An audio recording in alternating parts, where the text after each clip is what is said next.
Neste vídeo, eu te conto tudo o que você precisa saber sobre o grupo da Bélgica na Copa do Mundo 2022, incluindo a história das seleções do grupo F, a avaliação das convocações e dos elencos e também algumas curiosidades. Por exemplo, você conhece a história do Luka Modric e do Romelu Lukaku? E outra, você sabe qual foi a primeira seleção africana a marcar um ponto em Copas? Tudo isso eu vou te contar nesse vídeo. Então vem comigo. Fala, rapaziada copeira, beleza? Também para mais um vídeo. Para quem não me conhece, eu sou Eduardo. Nosso canal aqui, a gente é de análise de dados sobre futebol. E agora, durante a Copa, a gente está fazendo essa série, avaliando todos os grupos da Copa do Mundo. Então, ó, vou deixar o card para vocês aqui. Se vocês perderam, a gente já fez a avaliação de quase todos os grupos, né? E sempre trazendo esse mesmo formato bem diferente para vocês, tá? Então, se você é novo, se inscreve no canal para não perder os próximos vídeos. E já deixa o like aí para ajudar bastante a gente, né? Então vamos lá, desse vídeo aqui falando sobre o grupo da Bélgica, né? Primeiro, vocês sabem qual é o grupo da Bélgica? O grupo da Bélgica conta com as seguintes seleções: Bélgica, Canadá, Croácia e Marrocos. E a gente vai começar a nossa avaliação, claro, falando da própria Bélgica, né? Que acredito que seja o time mais forte desse grupo. No final do vídeo, eu falo qual é a minha avaliação e de quem passa, né? Bom, eu começo fazendo a avaliação aqui, mostrando a história das equipes na Copa, né? Depois a gente passa pela avaliação do elenco, como elas chegaram na Copa, o trajeto nas eliminatórias e finalmente as curiosidades, né? Vamos lá. História da Bélgica nas Copas. Essa é a 14ª participação da Bélgica em uma Copa. O melhor desempenho dela foi na última Copa, em 2018, em que ela foi em terceiro lugar, né? Para quem não lembra, a Bélgica eliminou o Brasil nas quartas de finais, um 2-1 sofrido aí. Depois passou foi eliminada pela França na semifinal e ganhou da Inglaterra na disputa de terceiro e quarto, né? Bom, a última participação que eu sempre trago aqui também foi esse terceiro lugar em 2018. Uma outra participação boa da Bélgica foi em 1986, quando ela chegou na semifinal, né? De qualquer jeito, a geração atual da Bélgica é a melhor, né? Todo mundo fala que é a grande geração belga, ainda não tem nenhum título expressivo, mas joga sempre um bom futebol, né? Falando um pouco de como é que a Bélgica chega para essa Copa do Mundo, né? A gente mostra aqui o trajeto nas eliminatórias dela, né? Bom, a Bélgica estava no grupo E da Copa do Mundo, das eliminatórias europeias, né? Passou em primeiro lugar aí com 6 vitórias e 2 empates, num grupo que não era tão fácil como costuma ser os grupos europeus. Tinha País de Gales e República Tcheca, que eram times interessantes, e ela avançou desse modo, né? Falando de outras competições que a Bélgica jogou, aqui eu estou mostrando para vocês a Liga das Nações, né? A Bélgica estava no grupo 4 com Holanda, Polônia e País de Gales. A Bélgica acabou ficando em segundo lugar, ou seja, foi eliminada, não passou a próxima fase da Liga das Nações. Não deu chance nenhuma para a Polônia e para o País de Gales, não perdeu nenhum jogo para esses times, mas não conseguiu fazer frente à seleção holandesa. Fez uma grande Liga das Nações e passou em primeiro lugar. A Bélgica perdeu os 2 jogos, né? Falando um pouco da Eurocopa, que é uma outra competição que a Bélgica participou. Bom, aqui está a fase que a Bélgica foi eliminada, que é as quartas de final, né? Mas eu gosto de mostrar um pouco o retrospecto dela antes. A Bélgica estava no grupo B aqui, ó, da Eurocopa. Passou em primeiro lugar, com um desempenho muito bom, num grupo que tinha Dinamarca, Finlândia e Rússia. Passou com 7 gols marcados, foi o melhor ataque da primeira fase junto com a Itália, né? Então teve um bom desempenho. Depois eliminou Portugal nas oitavas de final, num jogo bem consistente, e acabou eliminada nas quartas de final. Então vocês veem que a Bélgica vem jogando um bom futebol, teve um desempenho interessante, assim, mas na hora de decidir mesmo, nas horas principais, o time está falhando e por isso que ainda não tem nenhum título, né? Essa grande geração realmente belga, né? Então caiu aí nas quartas de final para a Itália. Outra parte que eu gosto de falar, como eu falei, eu gosto de falar dos elencos e da convocação, né? Então aqui eu trago para vocês a convocação do time da Bélgica, né? Enfim, Courtois, aqui toda passando aqui para vocês, vou deixar um tempinho aqui para vocês darem uma olhada nessa escalação. Mas onde eu gosto realmente de avaliar o elenco é aqui no Transfer Market, né? Que é um site que a gente traz valor de mercado, tem bastante estatística sobre os jogadores. E, bom, a Bélgica, no ranking FIFA, é a segunda colocada, só está atrás do nosso Brasil aí, né? Então a gente vê que é uma seleção que tem muito bem. O ranking FIFA considera o desempenho do time, né? Também a história dele. Então a gente vê que a Bélgica está bem. O valor de elenco aqui é bastante alto. E aí, falando um pouco dos destaques aqui da Bélgica, né? Claro, temos vários nomes importantes. É bom lembrar que a Bélgica fez um trabalho de reconstrução desde 2002, né? Todos os times belgas, para vocês terem uma ideia, desde a categoria de base, lá sub-17, sub-20, todos eles jogam no mesmo formato que é o 3-4-3, né? Então, isso vem preparando os jogadores há muito tempo. É bom lembrar também que é uma geração que vem jogando junto há muito tempo, jogadores entre 27 e 35 anos, né? E que o governo belga, quando pega jogadores de bom talento, eles juntam eles todos em um lugar para que eles possam treinar juntos nas categorias de base, né? então se conhecem há bastante tempo. Claro, os destaques aí como Thibaut Courtois, um dos melhores goleiros do mundo do Real Madrid. Aqui na zaga a gente tem o Vertonghen, que é o jogador que mais jogou pela Bélgica, 141 jogos. Forma uma dupla de zaga com o Alderweireld, que também muita gente conhece, Meunier, né? No meio de campo a gente tem, claro, Kevin De Bruyne, o grande craque dessa seleção, eu acredito. Um jogador que tem tudo para ser um dos melhores jogadores da Copa do Mundo. Vários outros jogadores interessantes, como o Carrasco, o Hazard, os irmãos Hazard, né? Eden Hazard e o Torgan Hazard, sempre jogam muito bem pela seleção belga. Mas quem eu quero destacar mesmo aqui é Romelu Lukaku, né? Camisa 9 da seleção belga, ele sofreu uma lesão na coxa, mas foi convocado, então ele está se recuperando de lesão, está numa corrida contra o tempo, mas deve jogar sim a Copa do Mundo, né? Mas, claro, é um jogador excepcional, um grande centroavante, faz muito gols, acho que muita gente conhece ele, não preciso falar muito da parte técnica, mas eu quero destacar a história aqui do Lukaku, né? Bom, colocando uma frase aqui muito interessante que ele disse numa entrevista pro Play Tribune. Uma vez eu cheguei em casa e vi minha mãe misturando leite e água para render mais. Naquele dia eu prometi a mim mesmo que mudaria a vida da minha família. Então o Lukaku tem uma história assim, uma vida, infância muito pobre, né? A família dele na Bélgica era de imigrantes congoleses. Mesmo assim, ele nasceu na Bélgica, efetivamente, e a família dele passou por muitos perrengues aí no começo da vida. E ele prometeu, quando ele tinha apenas 6 anos, de que quando ele tivesse 16, ele ia virar jogador profissional do Anderlecht para mudar a vida da família dele. E a verdade é que quando ele fez 16 anos, ele realmente assinou o contrato com o Anderlecht, né? E teve essa grande oportunidade. Inclusive, mostrando aqui para vocês, essa é a entrevista dele no Players Tribune, que traz é um site que traz várias entrevistas de jogadores. É muito interessante para quem tiver interesse de ver, contra toda a trajetória dele de vida, né? Também da luta dele contra o racismo. Ele fala que quando ele era pequeno, muitos belgas perguntavam: de onde você vem? Ele falava: eu sou da Bélgica, sabe? Ele nasceu na Bélgica, apesar de ser negro, tem imigrantes congoleses, então é muito importante essa história dele na Copa. Então vamos torcer bastante pela seleção belga aí, pelo Romelu Lukaku, né? Claro que contra o Brasil não. E falando um pouco da curiosidade, a seleção belga aqui, o símbolo dela, o mascote, são os Diabos Vermelhos, como eles são conhecidos, né? Aqui tem fotos 2 vezes do mascote aparecendo aí, né? E eles são conhecidos assim desde 1906. É um dos apelidos mais antigos, né, de futebol. E tudo por causa que um jornalista, num jogo contra a Holanda, há muito tempo atrás, em 1906, falou que 3 jogadores belgas jogavam como se fossem demônios. E aí criou esse apelido, né? Bom, vamos para a próxima seleção aqui. E a próxima seleção é a seleção da Croácia, né? E já vou adiantando para vocês aqui, qual que é a curiosidade? Vocês estão vendo que está aqui vermelho e branco. Eu vou falar para vocês por que o uniforme da Croácia é todo quadriculadinho, tá? Então eu quero saber aqui, comenta aqui se você já sabia desse fato, se você conhecia a história do Lukaku, né? Bom, falando da história nas Copas, a Croácia é a 6ª participação dela. Lembrando que por muito tempo ela foi Iugoslávia, né? Ela não era um país independente, ela virou um país independente mais recentemente, em 1992. Só foi participar em 1998 da Copa do Mundo. E é interessante que ela teve um dos melhores desempenhos dela justamente na primeira Copa dela, né? Em 1998, ela ficou em 3º lugar com Davor Suker, um dos artilheiros daquela Copa. E é interessante, é uma das melhores estreantes de todos os tempos, né? Mas em 2018, na última Copa, ela bateu esse recorde dela, ficando em 2º lugar, né? Perdendo a final para a França. Então, nesse grupo aí, a gente tem o 2º e o 3º lugar da Copa. Bom, a última participação, claro, foi o 2º lugar, justamente, né? Falando um pouco como é que a Croácia chega para a Copa do Mundo, né? Vamos voltar aqui para as eliminatórias europeias. A Croácia estava no grupo da Rússia. É bom interessante lembrar que a Croácia passou no último jogo contra a Rússia, sabe? Foi um confronto bastante equilibrado entre os dois. Teve uma derrota justamente para a Rússia, então não foi um trajeto tão fácil, né? Falando um pouco da trajetória dela na Liga das Nações, aí sim a Croácia teve um ótimo desempenho, passou em primeiro lugar no grupo A, então avançou a próxima fase da Liga das Nações, que ainda vai acontecer depois da Copa, eliminando Dinamarca e França. A única derrota dela, é engraçado, foi para a Áustria, né? Ou seja, ela não perdeu para Dinamarca e França, que são seleções muito, muito fortes, né? Então, boa trajetória da Croácia. Na Eurocopa aqui, a Croácia acabou caindo contra a Espanha, fez uma boa fase de grupos, né? Passou em 2º lugar, e nas oitavas de final caiu para a Espanha num jogaço de 5-3, né? Então a Croácia tem um time muito técnico, com muita qualidade ofensiva, né? E deve ser o grande destaque aí, um time que vai fazer bastante gols durante essa Copa, eu acredito, né?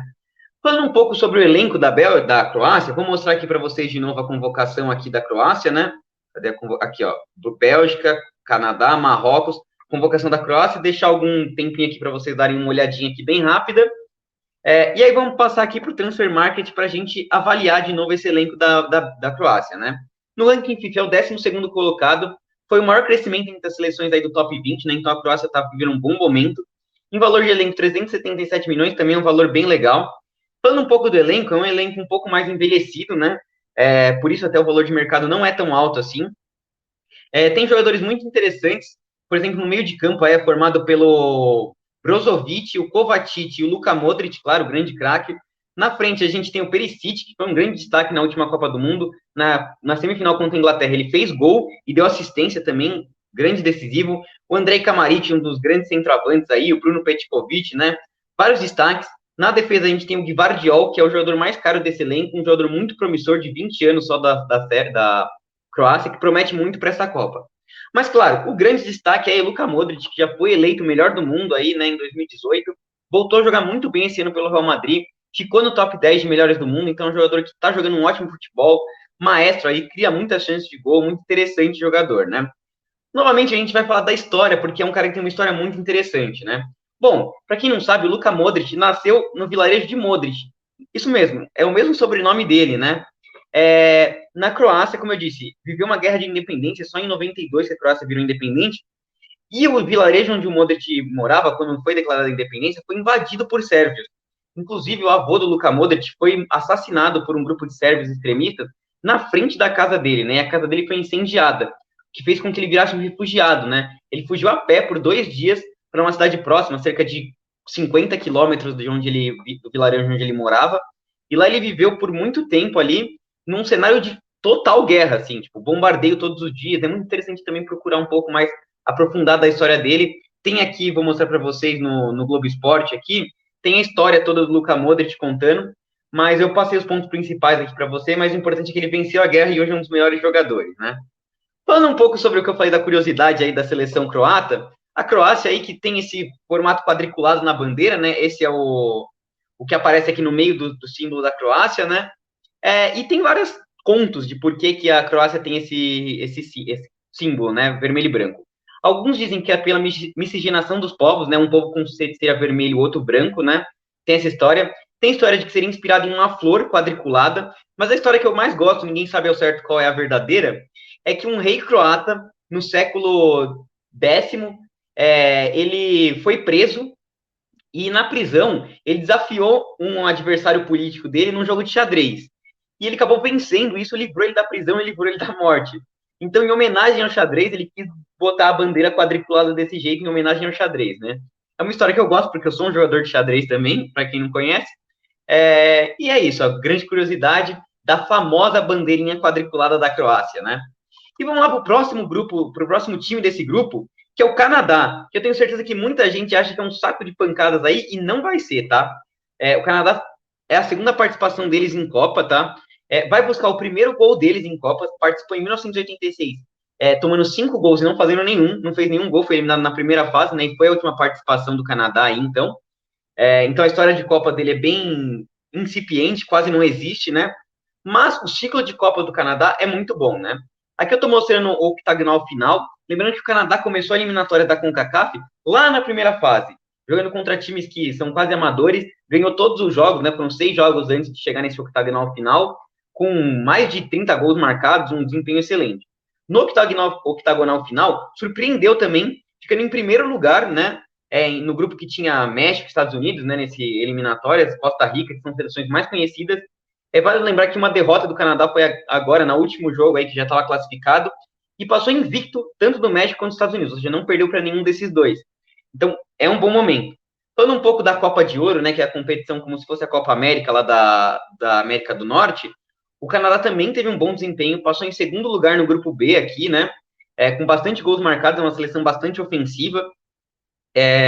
Na fase de quartas de final, eliminou a Costa Rica, que é uma seleção mais conhecida, com mais tradição, e foi ser eliminado pelo México em 2-1, um jogo bem complicado, né, para o México. Então, uma seleção que mostrou um bom futebol aí. Falando um pouco da convocação e do elenco aqui, vou mostrar para vocês a convocação do Canadá, né? Alguns jogadores vou mostrar aqui um tempinho, e vou passar aqui para o elenco deles no Transfer Market, né? Bom, em termos de ranking FIFA, é o 41º colocado, um valor de elenco bem mais baixo do que as outras equipes desse grupo, né? Esse 41º não é um desempenho tão bom, coloca ele em quarto da CONCACAF, mas é um dos recordes aí do Canadá, né? Falando um pouco do elenco, a gente tem jogadores interessantes, principalmente do meio para frente, né? Vou citar alguns destaques aqui. O Atiba Hutchinson, que joga no Besiktas, um jogador de 39 anos, que se destaca por ser o jogador canadense com mais participações pela seleção, né? Já jogou 97 jogos aí pela seleção, é um jogador lendário aí do time canadense, né? O jogador de destaque aí, que é o Stephen Eustáquio, né? É um jogador de descendência portuguesa, ele morou em Portugal grande parte do tempo, inclusive jogou em seleções de base de Portugal, né? Um cara que está no Porto, ou seja, um time grande aí de expressão no cenário europeu, de bom toque de bola, conduz bem o meio de campo aí, é um jogador interessante para a gente ficar de olho. Outro jogador interessante aqui, já pensando no ataque, um trio muito jovem aqui, o Tahon Buchanan, que joga no Clube Bruges, foi eleito destaque dessa Copa Ouro aí de 2021, né? Revelação dessa competição, muito interessante. O Ciel Larin, que é o artilheiro de todos os tempos do Canadá, né? Claro, porque o Canadá não tem muita tradição, mas é o artilheiro aí. Fez uma boa temporada pelo Besiktas, fez bastante gol e mudou para o Clube Bruges, onde está se encontrando ainda. E o Jonathan David, né, que começou o ano com 9 gols em 12 jogos, né? Um grande desempenho do Jonathan David, uma promessa aí que agora está no Lille, né? Um jogador que foi um grande destaque na conquista do Lille do Campeonato Francês em cima do PSG, né? Mas o grande destaque, claro, é o Afonso Davies, né? Jogador aí lateral esquerdo que joga como um lateral mais ofensivo, né? Na seleção ele joga mais ofensivo. Joga no Bayern de Munique, já foi considerado por muitos um dos melhores laterais esquerdos do mundo, né? É um jogador bastante ofensivo que ataca muito bem, muito veloz, né? Então esse time canadense promete ter um grande desempenho ofensivo, com esse meio de campo refinado e com um time muito rápido no ataque, né? Falando um pouco da curiosidade aqui sobre o Canadá, o Canadá vai ser a única seleção que não vai ter um uniforme novo. Inclusive aqui a gente vê uma foto de protesto, né? O Jonathan David cobriu o símbolo da Nike na hora da comemoração no jogo contra o Catar, justamente em protesto por não ter nenhum uniforme novo para o Canadá. Ele vai jogar com o uniforme padrão dele, né? E até trago para vocês aqui qual que é esse uniforme. É um uniforme bem sem graça. Eu até brinco que é um uniforme de interclasse, que você bota uma cor e bota o símbolo ali. É simplesmente isso. Eu acho que a Nike podia ter feito alguma coisa melhor para o Canadá, né? E, bom, vamos para o último time aqui do grupo, que é o Marrocos, né? Como eu tinha adiantado, o Marrocos foi o primeiro país a conseguir fazer um ponto, o primeiro país africano a fazer um ponto em Copa, né? É um time que já tem 6 participações, o melhor desempenho dele foi umas oitavas de final em 1986, e é bom lembrar que essa oitava de final foi também a primeira vez que um time africano passou da fase de grupos, né? Então, o Marrocos, que vem de uma tradição boa em participações em Copa, pelo menos para os países africanos, quebrando vários recordes, né? Vocês vão ver que, na curiosidade, tem mais um recorde aí do Marrocos, né? Na última Copa, ele foi eliminado na primeira fase, em 2018, né? Mas é bom lembrar que ele ficou 20 anos fora e agora vai participar de 2 Copas seguidas, né? Falando um pouco do desempenho dele para chegar aí na Copa, a gente vai ver que Marrocos passou tranquilo na primeira fase aqui, ó, vou mostrar para vocês, sem grandes problemas. Marrocos passou enfrentando Guiné-Bissau, times fracos, passou com 20 gols e 1 gol só sofrido, né? Depois conseguiu eliminar também com tranquilidade no mata-mata, né, que tem da Liga Africana, que eliminou a República do Congo, tranquilo, 4-1 no segundo jogo, foi bem tranquilo. Na Copa das Ligas das Nações Árabes, né, que ele disputou, acabou tendo um desempenho mais razoável, aí caiu nas quartas de final para a Argélia, né, não teve um desempenho tão bom assim na Copa de Nações Árabes. Na Copa Africana de Nações, também não foi muito longe, né? Caiu nas quartas de final para o Egito. Então a gente viu que nas eliminatórias teve um caminho mais fácil para a Copa e chegou bem. Nas eliminatórias teve um desempenho mais fraco, né? Nos últimos 2 amistosos que ele fez, ganhou de 2-0 do Chile e 0-0 com o Paraguai. É uma seleção que destaca bastante pelo seu potencial defensivo, né? Inclusive, vou mostrar aqui a convocação de Marrocos, né? Deixar aqui rapidinho para vocês darem uma olhada. E vou mudar aqui já para falar do transfer market do time de Marrocos, né? Bom, mostrando um pouco aqui do elenco, 22º colocado, né? É um dos melhores países africanos aí, com valor de elenco um pouquinho superior ao time do Canadá. E aí eu vou falar alguns destaques para vocês do time. Goleiro Bono, que joga no Sevilha, em 2020, 2021, nessa temporada. Ele ganhou o prêmio Zamorano lá na Espanha, né? Como goleiro com menos média de gols sofridos por jogo, né? Inclusive estava disputando com nomes importantes como o Black, Courtois, né? E ele conseguiu esse destaque. Então é um goleiro muito bom, que vem jogando muito bem, né? A defesa tem outros nomes importantes, como Romain Sass, que é o jogador nesse elenco com mais participações, joga no Besiktas, um zagueiro que já jogou em nível de Premier League, né? Zagueiro muito interessante, já um pouco mais velho, né? Dois laterais muito bons, o Achraf Hakimi, que joga no PSG, acho que muita gente conhece, um lateral esquerdo muito ofensivo, né? Que ataca muito bem, e o Noassir Masraoui, que atualmente está no Bayern de Munique, não é titular sempre, lateral direito também muito ofensivo, já tem 3 assistências na temporada, né? Então, é uma seleção que promete ter um bom desempenho defensivo e com boa saída de bola, né? O grande destaque do time aqui, que eu vou falar para vocês, é o Ziyech, né? Um jogador que não vinha sendo convocado, inclusive não está aqui no Transfermarkt, mas ele foi convocado. Por que ele não está aqui? Porque ele tinha uma polêmica com o técnico do Marrocos, né? O ex-treinador, o Valizovic, que era um bósnio, não gostava dele, ele inclusive chegou a se aposentar da seleção por um tempo, né? Mas com a mudança do técnico, que agora está na Copa, o ex-zagueiro de Marrocos, né? O Triguerê, se eu não estou falando o nome dele errado, o Ziyech voltou a ser convocado e é o grande destaque aí, camisa 10, jogador ofensivo, muito habilidoso, jogou no Ajax por um bom tempo, agora está no Chelsea, né? E quem acompanha ele há mais tempo sabe do grande destaque. Falando da curiosidade aqui, o time do Marrocos foi a primeira seleção africana a participar de um álbum de figurinhas, né? Em 1934, o Egito foi o primeiro país africano a participar de uma Copa, mas não tinha álbuns. Em 1960, que começou a ter os álbuns aí, times africanos ainda não estavam participando da Copa, só foram participar pela primeira vez em 1970, justamente com o Marrocos. E daí ele participou do álbum de figurinhas da Copa, né? E aí até tem aqui a primeira amostra aqui desse álbum da Copa do Mundo, então um fato bastante interessante para quem gosta aí bastante de álbum de figurinha, né? Falando um pouco da minha avaliação sobre esse grupo aqui, eu acho que o primeiro lugar e segundo vai ser Croácia e Bélgica. É difícil, são dois times bons tecnicamente, que vivem um bom momento, né? Eu mostrei para vocês. Mas eu acho que sim, que Canadá e Marrocos podem fazer confrontos equilibrados, sabe? Fazerem jogos difíceis. Como vocês viram, o time do Canadá bastante novo, fez uma boa eliminatória. E o time de Marrocos, que apesar de ter tido uma competições mais fracas, na eliminatórias foi bem e é um time com uma grande defesa, tá? Então é isso que eu queria trazer para vocês. Meu palpite é Bélgica em primeiro, Croácia em segundo, Canadá em terceiro e Marrocos em quarto, mas bem equilibrado o grupo, tá? É isso que eu queria trazer para vocês. Espero que vocês tenham gostado. Como eu disse, se inscreve aqui no canal para não perder os próximos vídeos. A gente vai trazer bastante conteúdo sobre a Copa, né? Vai ter bolão, vai ter cartola aí da Copa, né? Vai ter bastante coisa aqui, sempre trazendo bastante conteúdo. Segue nosso Instagram também. E é isso, pessoal.